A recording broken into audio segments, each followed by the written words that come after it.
My boyfriend has a twisted streak. He complained that I was too controlling, yet he secretly loved the thrill of me calling and nagging him to come home. The 99th time I called him to come home, he finally exploded. Nag, nag, nag. That's all you ever do. What's the big deal? I'm just out for a few drinks with the guys. I'm not coming home tonight. Before I could even respond, a stream of text comments scrolled across my vision, like a live feed overlaying my reality. When is the ML ever going to realize his so-called brothers are all thirsting for his girl? Just wait till he messes this up and loses her for good. His buddies are going to be lining up and taking a number to... The FL is so blind. When is she going to notice the ML's best friend? He's practically dying for a chance with her. He'd treat her like a queen for the rest of her life. My mind reeled. Half doubting, half intrigued, I opened my social media and posted a simple, clear status update. Happy to be single again. A second later, a notification popped up. It was from my boyfriend's best friend, Sebastian. The message was like a dating resume. 24 years old, 6 feet 3 inches, 7 inches, Ivy League education. Don't like fights or the silent treatment. I listen to my girl. Currently single, available. My boyfriend, Daniel, was out drinking with his friends. Again. Frustrated, I dialed another number. Why do you always drag Daniel out drinking? Don't you know he has someone waiting for him at home? There was a pause on the other end, then a cool, detached voice replied, When did I take Daniel out drinking? Sebastian. Daniel's closest childhood friend. And the one who hated me the most. He'd never once given me the time of day, let alone a polite word. But I was too furious to care about our history. Who else would it be? You know he has stomach problems. What's your deal, taking him to a bar every single night? My tirade was met with a dry chuckle, as if he found my anger amusing. I just got home from a business trip. I haven't been to any bar. A photo pinged on my phone. In it, Sebastian looked like he'd just stepped out of the shower, his expression lazy, a hint of chiseled abs visible. And for the record, his text continued, I have my own curfew. I have to be home by 10. His next words were clearly a pointed jab. I'm not like other guys. If I had a girlfriend, she'd be the one I listened to. I muttered a quick sorry and hung up, my face burning with embarrassment. The mix-up was so awkward that I completely forgot to call Daniel again. When he finally stumbled home the next day, his face was a thundercloud. I asked if he wanted breakfast. He ignored me, treating me like I was invisible. We were still locked in a Cold War a week later at a class reunion dinner. We sat at opposite ends of the table. A couple that was usually inseparable now looked like strangers. Isabel, Daniel's childhood sweetheart, leaned intimately against his shoulder and giggled, covering her mouth with her hand. Daniel, fighting with your girlfriend again? You're a grown man. You shouldn't hold a grudge against a woman. Isabel. In the days before me, she was also Daniel's on-again, off-again girlfriend. After years of breaking up and making up, they had supposedly settled on being just friends. We'd fought about her countless times, but Daniel always grew impatient. We tried dating. It didn't work. If we were meant to be, would you even be in the picture? His friends would laugh and tell me I was overthinking it. You're the first girl Daniel's ever talked about marrying. For a player like him to want to settle down for you?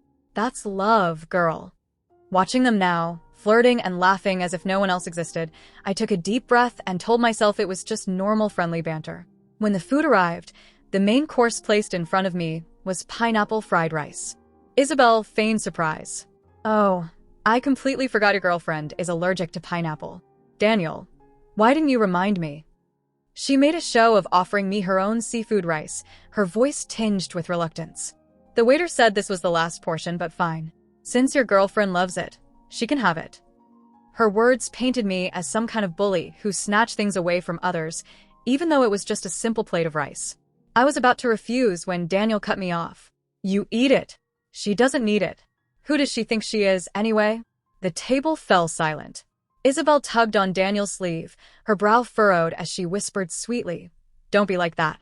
Just let her have it, I don't mind. I can eat the pineapple rice. Daniel was unmoved. His voice was loud enough for everyone to hear. What girlfriend? We're not married. And even marriage ends in divorce. We're just dating. One of his friends chimed in, half joking. Whoa, what's this? You planning on breaking up with her, Daniel? Daniel's immediate response was a reflexive, no. The friend smirked, his tone deceptively casual. That's what I thought. Jennifer keeps you on such a short leash you have to report in every time you have a drink. You might give her the silent treatment, but you'd never dare actually break up with her. The taunt hit its mark. Daniel's face flushed with anger. Who says I wouldn't dare? I'll do it right now. He was on the verge of saying the words, but then he hesitated, changing his tune. But I'm not one to argue with a woman. Jennifer can be petty, but we've been together a while. I'll give her one last chance to apologize. A flicker of disappointment crossed his friend's eyes, but Daniel didn't see it. Isabel looped her arm through Daniel's, adding playfully, "Well, if you do break up with her, you can date me next. Don't let some other girl snatch you up." Daniel smirked, ruffling her hair. His eyes swept over to me, his gaze cold. Of course. Some people are just too much drama. You've always been the sweet one. Everyone left. I was abandoned, standing alone on the side of the road. The restaurant was in a remote area. Getting a cab here had been easy. Getting one back was proving to be impossible. Daniel had refused to drive me and had made sure none of his friends offered either. The comment feed flickered back into my vision. The FL is an idiot. All she had to do was say a few nice words, and the ML would have kicked the childhood friend out of his car and come running back for her. He's just being stubborn. He's still mad about the bar incident. If she just called him one more time that night, he would have gone home. He waited at the bar all night for her. He was furious. It was her fault to begin with. Why can't she just apologize? The ML is actually still driving around nearby. He knows this area is sketchy, and he's worried something will happen to her. He really does love her. OMG, this FL is so annoying. Why can't she just back down? Is saying sorry that hard? It's driving me crazy. I pulled out my phone, my thumb hovering over Daniel's contact. I knew if I called, he would turn the car around in a heartbeat. But my fingers wouldn't move. I put the phone away. I couldn't hold it in anymore. I squatted down by the curb and cried. I didn't know what I had done so wrong. Daniel always did this, using the silent treatment to force me into submission, again and again. I used to think it was just his personality, but it wasn't. I'd seen him, more than once, patiently and gently coaxing Isabel when she was upset. He was capable of gentleness, of patience. Just never for me. Every time he got angry, he would use the word break up to wound me because he knew I would always be the one to back down. But this time he was wrong. I walked for an hour before I finally hailed a cab. I was so exhausted I thought I might pass out. But I never made that call to Daniel. Back at the apartment, I packed my things and moved out. For the next 3 days, I didn't contact Daniel. Then he actually called me. "Hey, wear something nice tonight. You're coming with me to a gala." His tone was clipped, but for Daniel, this was a rare olive branch. But I refused. "I'm not going. Find someone else." There was a stunned silence on the other end. Find someone else? Everyone is bringing their girlfriend. Who am I supposed to find? Anyone, I said. Isabel or some other girl. I don't care. Jennifer, how many times do we have to go over this? We're just friends. Are you seriously going to bring up old stuff again? You're the one who said if you broke up with me, you'd date her. Do you need me to repeat your exact words back to you? His breathing grew heavy, ragged with fury. Fine. Then we're broken up. Let's see who comes crawling back like a pathetic dog first. He was so sure of himself. His friends never knew that we had broken up once before. He never mentioned it publicly, always leaving himself an out. For Daniel, the words "let's break up" were just code for "I'm angry. You need to grovel. Once you've begged enough, we can get back together." But one person can only be the first to apologize so many times. No matter how much love there is, it starts to feel like a wound. Fine. Let's break up, I said. Maybe it was the night of the bar incident, or maybe even before that, but I was just so tired. I finally understood. In Daniel's mind, my concern was being controlling. My calls were an embarrassment and annoyance. If that's how he felt, then I would let him go. Daniel, you wanted freedom. You're free. The moment we officially broke up, the comment feed exploded. Wait, I haven't checked in for a few days. How did the ML and FL actually break up? Ugh, it was definitely his toxic friends egging him on. They're single so they can't stand to see anyone else happy. The ML is about to find out that the world isn't ending just because he's not under his friend's influence anymore. LMAO. Just keep playing games. The second he's officially single, his buddies are going to be fighting over who gets to date the FL first. Come on, FL, get a backbone. The ML can mess around with his childhood flame, so you can find yourself a cute younger guy. Why should guys have all the fun? It would be a lie to say I wasn't hurting. Years of my life were tied up in that relationship. You can't just cut that away overnight. But I couldn't let myself wallow. I had my own life to live. I didn't believe a word the comments were saying. Daniel's friends had always treated me poorly. They had warned me in private more than once that I wasn't good enough for Daniel, that I should leave him. The worst was when Sebastian cornered me once, demanding to know what I even saw in Daniel. I thought he was just being a protective friend, so I decided to mess with him. I told him it was the money, that I only liked rich guys. After that day, Sebastian started wearing a different luxury watch, sometimes multiple, on his wrist every day. I thought he was trying to mock me, so I called him a peacock showing off its feathers and asked if his family had gone bankrupt, forcing him to become a watch model. He was so pissed that he stopped wearing them the very next day. But now, reading these comments, I hesitated. On a whim, I posted to my social media, "Single again. Happy breakup to me." It was 2 a.m. I didn't think anyone would see it, but the next second, my phone blew up with notifications. People who had never once interacted with my posts were suddenly liking it, one after another like they were standing in line. I blinked, counting them. It was Daniel's entire group of friends. I refreshed the feed, and a new post popped up. It was from a minute ago. From Sebastian. 24, 6 feet 3 inches, 7+, Ivy League, no childhood sweetheart, no old flames, 10 p.m. curfew, don't like fights or the silent treatment. I listened to my girl. Currently single, available. Remembering the comment about finding a puppy, I tapped on his profile picture and sent a message. Hi. He replied instantly, yes. I'll post on my socials right now and make us official. Me. But I didn't message you about dating. The previous message was immediately retracted. Sebastian, wrong person. What's up? Hey. Is Daniel with you? Can you put him on? There was a beat of silence, then a cold laugh. He's not here. Why? Am I just your messenger now? I have no interest in being a part of your couple's roleplayed. That's not it. I typed quickly. Daniel and I broke up. I just need to return some of his things. I was out of options. Over the years, Daniel had left a lot of stuff at my place. Mugs and towels were one thing, but there were also expensive items, rings, watches. I had tried using a courier service, but Daniel was never home to receive the packages. These things were too valuable to leave unattended. They needed to be signed for. I was stuck, and Sebastian was my last resort. Oh, so you really broke up? For some reason, his tone softened, and there was even a hint of glee in his next message. Just send it over with the courier. He's here now. But you just said he wasn't here, I pointed out. Did I? Must have forgotten. I'm 3 years younger than Daniel, you know. A young brain forgets things easily. Isn't it old people who are forgetful? Before I could point out the flaw in his logic, he was already urging me to send the package. He even added a thoughtful reminder. Make sure you choose cash on delivery. You shouldn't have to pay for anything now that you've broken up. I booked the courier.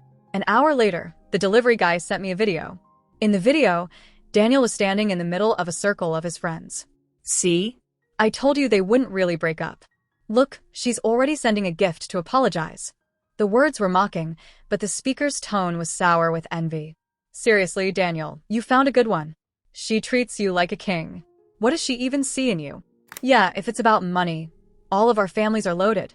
If it's about looks, Seb is way hotter than you. He won every campus beauty poll by a landslide. Daniel listened, his expression tight, but the corner of his mouth twitched into a smirk.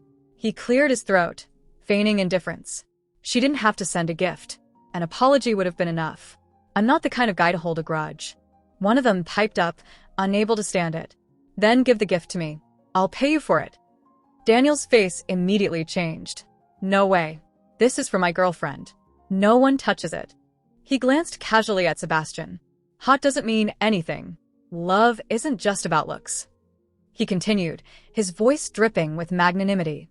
To be honest, I wasn't ready to forgive Jennifer. She was being completely unreasonable this time.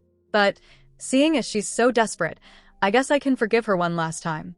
Oh, and drinks are on me tonight, as an apology for wasting everyone's time. His friends looked thoroughly disgusted by his pretentious act, but could only turn away in silent resignation. Only Sebastian, for the first time, didn't look angry. He just looked at the box and said, "Just pay the delivery fee first. The guy has other deliveries to make. Don't hold him up." Sure enough, The courier was standing off to the side, looking anxious but hesitant to interrupt. Daniel magnanimously paid the fee and even tipped the guy an extra $100, earning a chorus of thanks. As soon as the courier left, Daniel eagerly tore open the box. I bet it's a tie. Jennifer worked overtime for 3 months to save up for the one she got me for Valentine's Day. I told her a regular one was fine, but she insisted I deserve the best. She can be so extra sometimes. He paused. Huh? There's a watch in here, and cufflinks. Wait, these look familiar. His expression soured as he pulled out item after item. At the very bottom was a small box. Inside was a single rose. Back when our love was at its peak, Daniel had given me a bouquet of roses. I had joked, I don't want roses. They wilt, and I don't want our love to wilt, too. He had laughed, full of youthful confidence. Then I'll give you a rose that never wilts. He had bought a rare mineral at an auction and spent weeks hand-carving it, inlaying it with dazzling crystals and diamonds until he had crafted a rose that would last forever. That was why I had always believed he loved me. I was naive then. I didn't understand that there are degrees of love. I didn't know that for Daniel, his pride, his suspicion, his sensitivity, and his stubbornness all ranked higher than his love for me. So, the rose would never wilt. But the person holding it would let it go. Because freedom, respect, and trust now ranked higher than my love for him. In the video, Daniel exploded. He didn't care about the value of the items. He smashed them against the floor as if they were his mortal enemies. His friends held back their laughter and tried to console him. It's just a breakup, man. You can find someone else. Look on the bright side. At least this proves she's not a gold digger. A new wave of comments appeared. The ML's friends are such assholes. They were constantly telling him the FL was materialistic and only with him for his money. They loved stirring up trouble, whispering that she was basically an escort, just so the ML would break up with her and they could make a move. The delivery video played on loop in my mind for 3 days. Not because I missed Daniel's tantrum, but because of one detail that kept nagging at me. While Daniel was smashing my gifts against the concrete, Sebastian had quietly stepped forward and picked up the shattered pieces of the crystal rose. The camera had caught just a glimpse of him carefully wrapping the fragments in his handkerchief before slipping them into his jacket pocket. Why would he do that? The comment feed had been suspiciously quiet since the breakup, appearing only in random flickers. But now, as I sat in my favorite coffee shop trying to focus on work, the text scrolled across my vision again. The SML is definitely developing feelings. Look how he saved those rose pieces. But the FL is still too hung up on the ML to notice. Girl, open your eyes. Sebastian's been in love with her for years. Remember how he always acted cold toward her? Classic case of, I hate that I love you. SML? Second male lead? I almost laughed out loud. These comments really did treat my life like some kind of romance novel. My phone buzzed. A message from Sebastian. Are you free this afternoon? I have something that belongs to you, I stared at the screen. Something that belongs to me? The only thing I could think of were those rose fragments. But why would he? The ML is already trying to contact you, by the way. 15 missed calls since yesterday. He's planning some grand gesture. Ugh. Don't let him manipulate you again. Go meet Sebastian instead. Before I could overthink it, I typed back. Where? Sebastian had chosen a quiet art gallery downtown. I found him standing in front of a painting of a stormy seascape, his hands clasped behind his back. Even from behind, he cut an impressive figure, tall, lean, wearing a perfectly tailored charcoal coat that probably cost more than my monthly rent. When he turned, I was struck by how different he looked. Gone was the perpetual scowl he usually wore around me. Instead, his dark eyes held something softer, almost hesitant. You came, he said, and I detected a note of surprise. You said you had something of mine. He reached into his jacket and pulled out a small velvet pouch. Inside were the fragments of my crystal rose, each piece carefully cleaned and wrapped in tissue paper. I stared at them, my throat tightening unexpectedly. Why did you? Because Daniel's an idiot, Sebastian said bluntly. And because he ran a hand through his dark hair, looking uncharacteristically uncertain. Because I know what that rose meant to you. You mentioned it once at his birthday party 2 years ago. You said it was the first time anyone had made you something instead of just buying something. I did remember that conversation vaguely, but I was surprised he did. Sebastian had always seemed to tune out whenever I spoke. I thought maybe you could have it restored, he continued. I know a craftsman who specializes in crystal repair. He says it's possible. The comment feed flickered. He remembered something she said 2 years ago.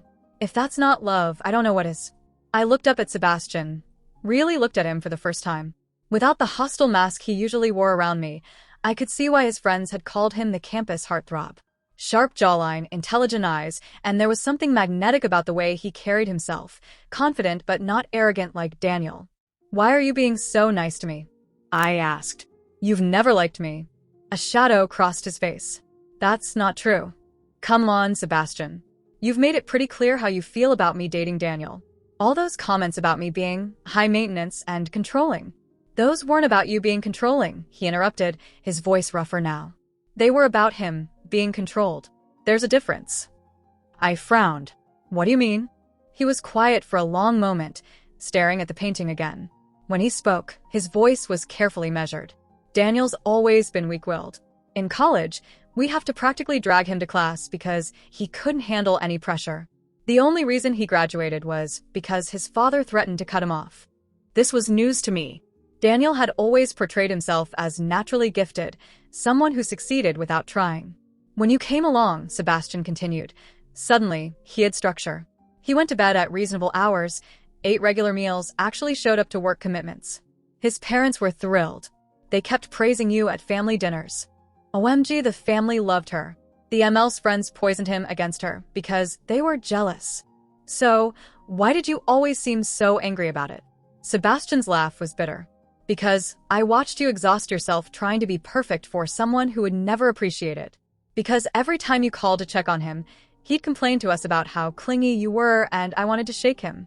Because he trailed off, then met my eyes directly. Because I was jealous. Not of you, of him. The gallery suddenly felt too small, too quiet. I could hear my own heartbeat. What are you saying? I'm saying I've been an ass for 3 years because I couldn't handle watching the girl he stopped, jaw clenched. Because I couldn't handle watching you waste your devotion on someone who didn't deserve it. Finally, he's confessing. About time. The sexual tension has been killing me. I felt lightheaded. You liked me? Liked. Sebastian's smile was self-deprecating. Jennifer, I've been in love with you since the day Daniel introduced us. Why do you think I started wearing those watches? You said you only dated rich guys, so I figured. I was joking, I whispered, the memory flooding back. I was just messing with you because I thought you were being overprotective of Daniel. I know that now. Took me a while to figure out your sense of humor. His expression grew serious. But I wasn't being overprotective of Daniel that day. I was trying to understand what made you choose him over, well, anyone else. The comment feed was going wild. This is the most romantic thing ever. Forget the ML, the SML is perfect. But I stepped back, overwhelmed. Sebastian, I just got out of a 3-year relationship. I can't. I'm not ready for her. I know, he said quickly. I'm not asking you to be ready. I'm just asking you to let me be your friend. The friend I should have been all along, instead of the ass who made you feel unwelcome in your own boyfriend's social circle. His honesty was disarming. For 3 years, I'd felt like I was fighting for acceptance among Daniel's friends. To learn that the one whose opinion had mattered most to me, though I'd never admitted it, had been fighting his own feelings. Okay, I said softly. Friends. Something flickered in his eyes, disappointment, relief, but he smiled. Friends. Which means, as your friend, I'm obligated to tell you that Daniel's been calling everyone trying to track you down. He's planning to show up at your office tomorrow with flowers and a speech about how he overreacted.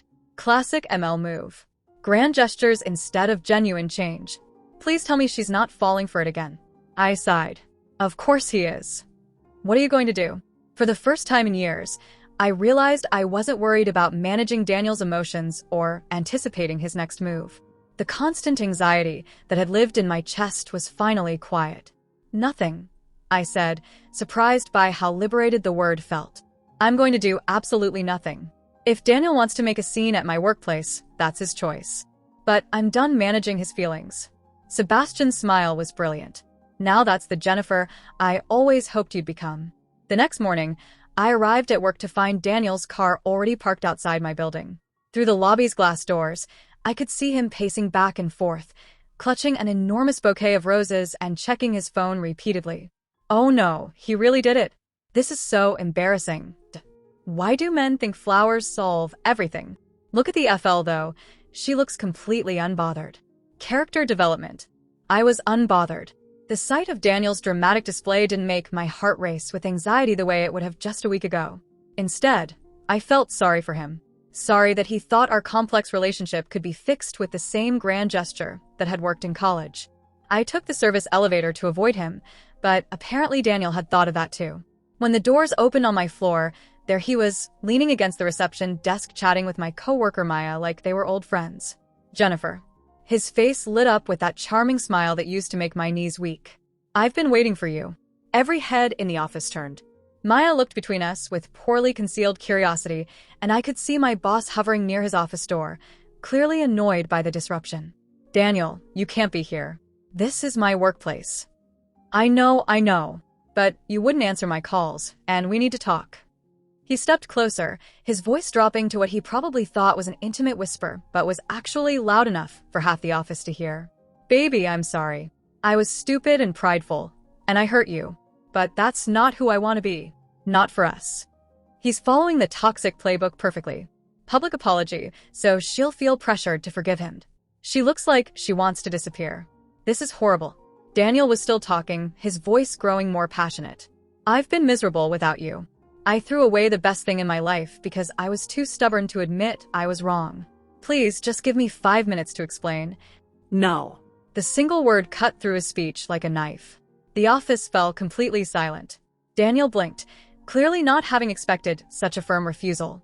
No, I won't give you 5 minutes. No, I won't discuss this at my workplace. And no, we're not getting back together. I kept my voice calm and professional, very aware of my audience.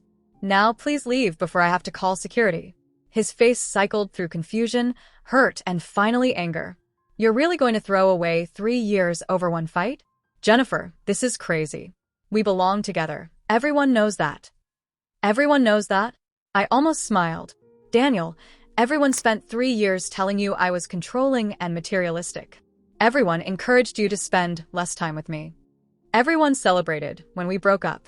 So forgive me if I don't put much stock in what everyone thinks. Maya was typing furiously on her phone, probably texting the entire office about the drama unfolding at reception. Daniel's carefully rehearsed speech was crumbling. Look, my friends were just looking out for me. They thought you were too intense. But I defended you. By calling me dramatic. By using our relationship as a weapon every time you were angry. By treating me like a burden instead of a partner. I could feel years of suppressed frustration rising in my voice, but I kept it controlled. I'm done with that, Daniel. I'm done with you. The roses in his hands were shaking slightly. So that's it? You're really choosing to be alone over fighting for us. She's not choosing to be alone. She's choosing herself. This is the best breakup scene I've ever seen. She's not even emotional, just stunned. I'm choosing peace, I said simply. Now please leave. For a moment, I thought he might refuse. But then my boss stepped forward, his expression stern. Sir, I'm going to have to ask you to leave the premises. You're disrupting our workplace. Daniel looked around at all the faces watching him, some sympathetic, others annoyed, and his shoulders sagged. The grand gesture had failed spectacularly. This isn't over, he said quietly, but it sounded more like a plea than a threat. Yes, it is, I replied. After he left, the office buzzed with whispered conversations, but I felt nothing but relief. I'd handled that without breaking down, without second-guessing myself, without managing his emotions at the expense of my own dignity. My phone buzzed with a text from Sebastian. Heard there was a flower delivery at your office today. Hope it wasn't too awkward. I smiled, typing back. Nothing I couldn't handle. Coffee later? I think I owe you a proper thank you for helping me realize how strong I actually am. His response was immediate. I didn't help you realize anything. You were always the strong. You just finally decided to use it. The SML is perfect. Literally perfect. She's glowing. Look how confident she is now. For once, I agreed with the comments completely.